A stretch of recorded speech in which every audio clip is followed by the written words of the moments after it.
Hey, good morning. There we go. Meetings in progress. Hey, good morning to everybody in the Law of Attraction Lounge. Actually, for some of you, it is afternoon. So welcome, welcome, welcome. We hope you'll join us. It is Jody and my friend Cheryl. Hi, and we thought we'd come to you live today. So please, we'd love to have you join us. The link is right in the description and we posted it. So we're talking about imposter syndrome and law of attraction. So y'all know that Cheryl and I, we catch up every Monday morning. We talk about what we attracted during the week, and we focus on what we're going to attract, or what we're going to focus on for the coming week. And Cheryl's been telling me she's been doing lots of talks on imposter syndrome. And we said, hey, you know what? That would be a great topic on Tips and Tools Tuesday. So here we are. So welcome, everybody. I hope you'll join the conversation. Maybe you've never heard of imposter syndrome, or maybe you know it, and we'd love to have you join us. So Cheryl, why don't you tell us, what is imposter syndrome anyway? It's so funny because I was telling someone about it, excuse me, at dinner last night, and she kind of looked at me and it was like deer in the headlights. Like she's like finally said, like, I don't think she really wanted to say this, but she said, what is imposter syndrome? And so imposter syndrome is when it's actually a psychological phenomenon. And let me read you the full description of it, because it kind of encompasses a broad area. So it is defined as a psychological pattern in which an individual questions their skills, abilities, talents, or accomplishments, causing that person to have self-doubt and to internalize fear that they will be found out or thought of as a fraud. And if you've ever been in a situation where you felt like you didn't belong in a group, or you're in a position and you're like, wow, you've been raised to a management position of such stature that you're kind of looking around and you're now above your peers, and you're like, how did I get here? And you have some doubt about that. And you never don't have to admit to it right now, because we all have had it. In fact, 70% of the population has had it at one time or another. And I mean, it touches every industry, everybody. It could be that it touches, well, it has touched for sure. It's actors and actresses and medical students and professors and lawyers. And I mean, it's amazing. Oh, even you, okay, presenters, speakers. Oh boy. Yeah, that really applies to me, because that's where it showed up a lot for me when I started speaking professionally. And I was like, who am I to do this? And I'm gonna, and I had this philosophy, I'll practice it until I make it, practice makes perfect, or, fake it till you make it.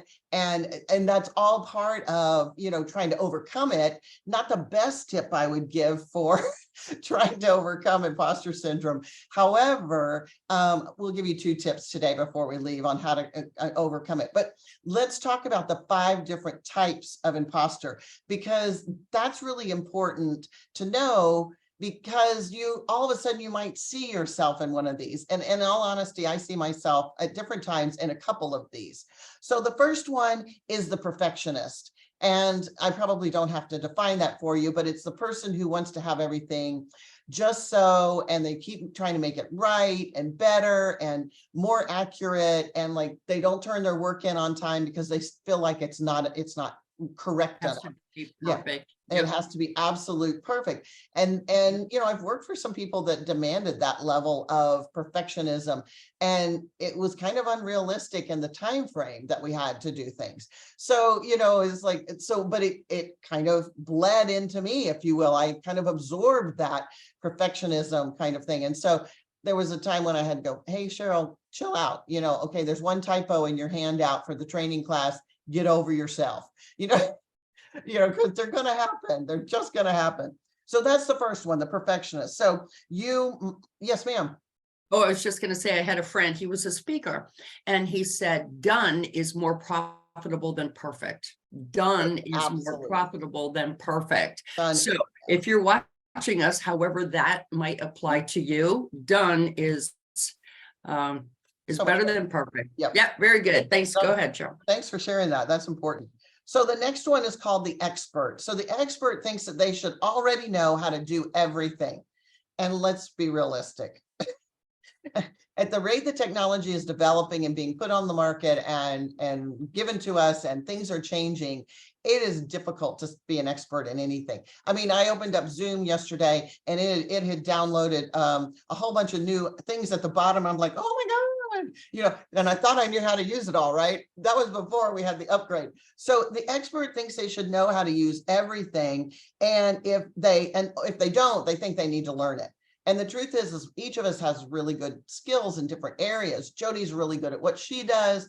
I do different things, even though we both are trainers and speakers and coaches, and, you know, but we do different things. And so, you know, I can't be an expert in what she does and what I do. I mean, right. And you couldn't do that either. Right. So that would take up too much time and energy. Yeah. Yeah.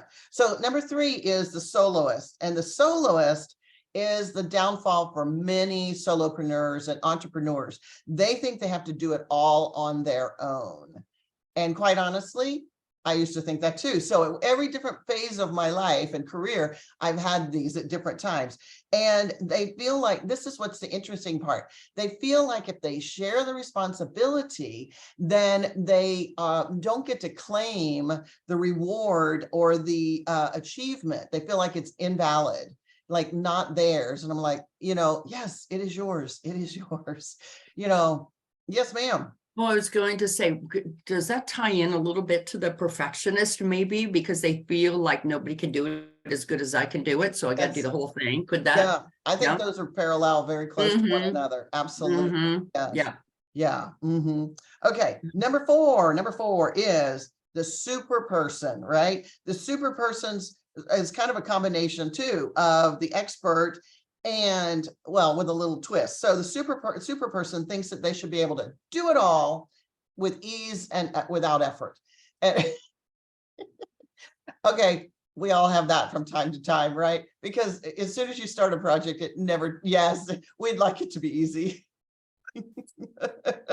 We'd love it to be easier, but it's not always easy, unfortunately. So that's the super person. And then the last one, number 5, is the great mind. Now, the great mind judges themselves on their intellect, thinking that if they were really competent, everything would come easily and quickly. So there's like some hints of some of the others, right? Soloist and the perfectionist and the super person, a little bit of hints of that in the great mind that thinks they should know how to do everything and be able to do it easily on time, Well, that's all unrealistic. Now, if any of these 5 descriptions described you, and you may be a combination of them, and certainly I've been at different times. Jody, how about you? You're not bad. Oh, for sure. Then do not despair, because we have a couple solutions for you. Can we recap them real quick? Yes. So we have the perfectionist, the expert, the soloist, the super person, and the great mind.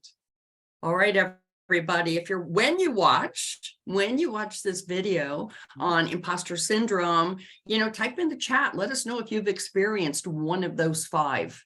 Yep. Definitely. Very good. Yes. Yes. Or all 5 of them. That would be very interesting. Or all 5.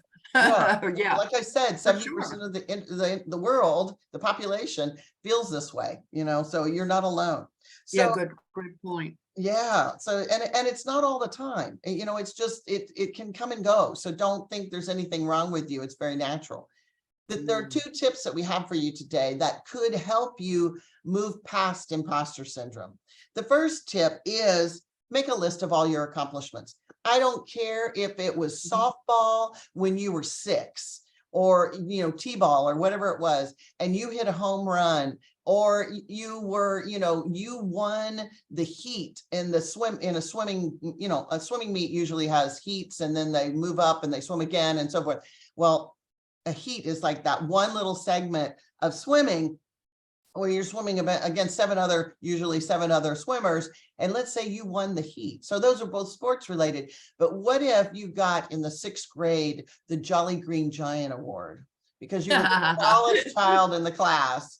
Or let's say you got straight A's in school, or you won a contest, any kind of contest. Nailed a prepresentation, Yes, right? right. An interview, a And presentation. Yeah. And right. yeah. All of those things. So I would encourage you to start with today and work backwards, and it doesn't matter whether they're in order or not in terms of how they apply, how they occurred. What I would say is write down all the things you've accomplished this week and work backwards. What happened last week? What happened last month? What are you proud of from the month before that? And you'll see just how capable and accomplished you are. And anytime you have doubt or are feeling less than, you go back and read that list, because you are more powerful and more, more. Dang, I'm good. Yep. And more wonderful than you give yourself credit for. So that's tip 1, make a list of your accomplishments. Tip 2 is really simple, but it's not easy to do. Stop comparing yourself to others. Stop comparing yourself to others. Others have walked a different path than you have. You've walked your own path. You've grown from it. You've experienced greatness from it. You've become who you are due to the path that you've walked. So don't compare yourself to others. You have something unique to bring to the world. So you're not an imposter. I promise you, you're not, but you need to remind yourself of that.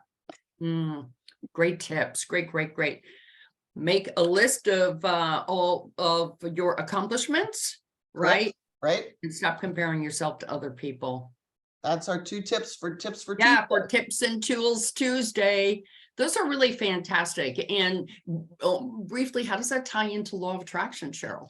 Thank you for reminding me. So here's the thing, law of attraction is all based on vibration and our energy, the energy that we're putting out.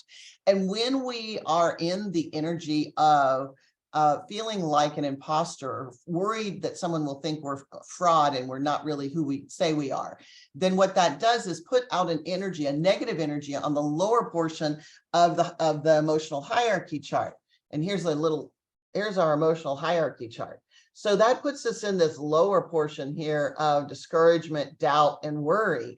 And we don't really want to cause people to think that we are less than, and they might not understand that we're feeling worried or discouraged. What they may be feeling is that we're being, we're hiding something, or we're not being fully transparent. And when people are not being fully transparent, trust is not there.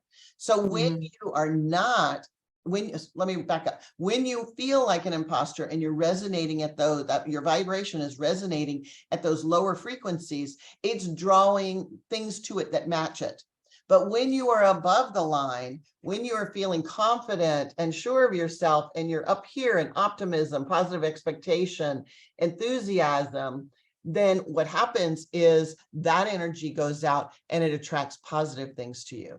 So the law of attraction is all based on energy, and energy matching energy. So if your energy is low, you're going to get low vibration things. If your energy is high, you're going to get high vibration things. So that's why it's important to release any thoughts or any beliefs that you are not enough, because you are plenty. You are plenty, and you'll be able to attract more to you, more of the things that you want.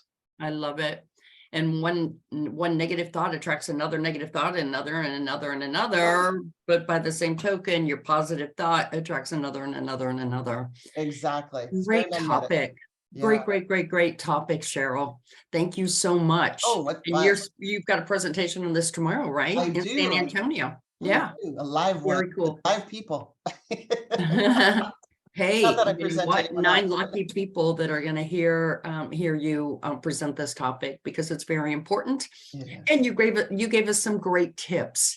So thank you so much for sharing. And hey, everybody, if this applied to you, just let us know in the comments your thoughts, your experiences, and we'd love to have you join us live next time. So, all right, anything else to share, Cheryl? Nope. Looks like we've got about 15 minutes. So great week. Great way to deliver that really important topic. So, all right, Cheryl, my buddy, my friend, have a great day. For everybody out there in our Law of Attraction Lounge, we really appreciate you. Have a wonderful, wonderful day. Take care. Bye-bye.